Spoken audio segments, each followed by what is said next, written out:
Hola, ¿cómo están? Y gracias por acompañarme hoy porque quiero hablarles de una de las grandes preocupaciones que tenemos todos por Venezuela, de las muchas preocupaciones que tenemos por Venezuela.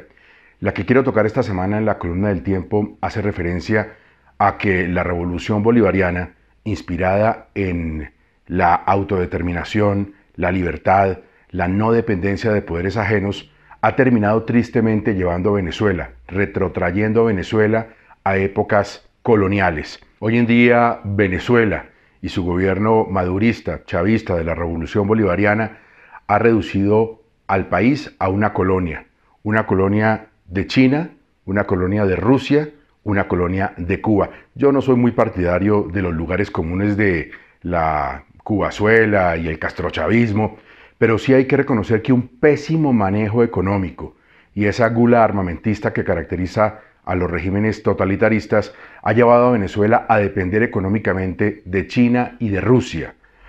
China y Rusia hoy se llevan el 80% de los barriles de petróleo que pasan por PDVSA. Tienen una deuda enorme los venezolanos con China y Rusia y ellos han sabido explotarlo y capitalizarlo muy bien, apretando la ubre minero-energética del país. Si bien China y Rusia tienen a Venezuela agarrada en términos económicos, Cuba no es menos importante en toda esta ecuación, en todo este eje entre los tres países frente a su colonia que es Venezuela. Cuba desde hace tiempo domina enormemente lo que pasa en Venezuela. No se mueve nada en la revolución venezolana sin el visto bueno de la revolución cubana.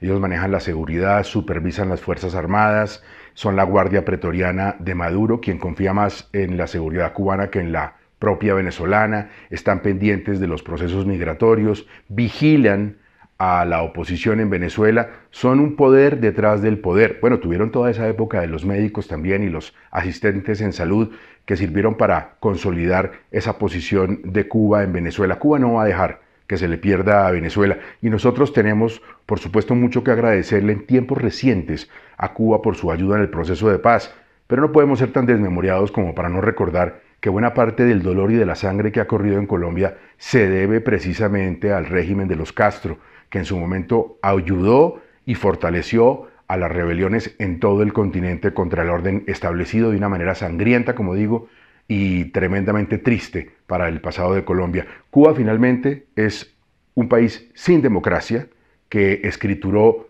todo el territorio a una sola familia, los Castro, como si se tratara Cuba de un bien inmobiliario de ellos. Cuba no es una democracia y se mueve muy bien en el escenario internacional como mediador de paz para disimular que precisamente tienen una restricción de libertades que es vergonzosa y que a veces no reconocemos por agradecer las mediaciones que se hagan en tiempo reciente. Ojalá Venezuela pueda librarse pronto, no sé si en términos económicos, pero sí pueda librarse pronto en términos generales de ese yugo de opresión que representa hoy en día el presidente Maduro. Pero hay que tener en cuenta que esa transición debe ser de manera ordenada. La oposición venezolana en tiempos pretéritos ha demostrado que pelea y choca entre sí y por eso no ha habido un resultado concreto.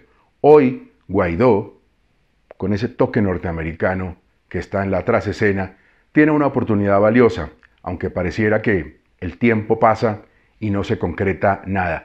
Recordemos que los regímenes totalitarios resisten muy bien las críticas por derechos humanos, el ostracismo internacional, la condena de parte de otros países, incluso el hambre de su gente.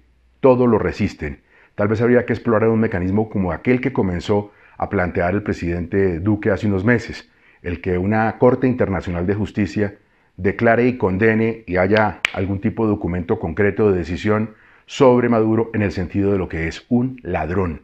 Si se comprueba únicamente los dineros de Odebrecht en Venezuela, podríamos hablar de más de $1.000 millones en coimas que quedaron en manos de Maduro y su camarilla, pues si eso se comprueba, ya es un paso importante en el desmonte del madurismo por una vía que es definitivamente mucho más inteligente que la tontería aquella de pensar en una intervención armada, que no traería sino para Venezuela y para la región, nosotros, sus vecinos, años muy tristes y muy dolorosos. De manera pues que los invito a leer la columna del Tiempo, Aroma de Colonia, para que sirva de gasolina para el debate que tenemos que tener todos sobre lo que pasa en Venezuela, un país que siempre geográficamente nos acompañará y cuyo futuro político y económico está ligado al nuestro. Muchas gracias.